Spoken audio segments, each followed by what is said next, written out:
Hello friends, দেখতেই পাচ্ছ আজকে নিয়ে চলে এসেছে একটা তাল। আর তাল মানে বুঝতেই পারছো আজকে তোমার দেখাবো তালের বড়া। প্রথমে তালটাকে নিয়ে আমরা ছুলে, তো তালের বড়া কীভাবে করতে লাগে দেখতে থাকবো। দেখতেই পাচ্ছ তালটাকে আমার নেওয়া হয়ে গেছে ছুলে। এবার আমরা ওই তালের 3টে আটিকে একটু জলের মধ্যে ভিজিয়ে রাখবো। তো চলো নিয়ে নিই জল। হ্যাঁ, এবার দিয়ে দিলাম আমরা জল। এবার এই আটিগুলোকে আমরা ভালো করে জলের মধ্যে ভিজিয়ে রাখবো, তালের কষ আর তিতো ভাবটা চলে যায়।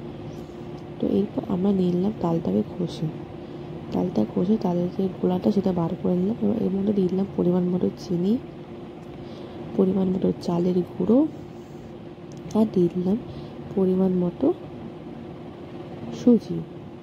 এরপর আমরা দিয়ে দেবো পরিমাণ মতো একটু ময়দা। এবার এটাকে ভালো করে হাত দিয়ে আমরা মেখে নেব।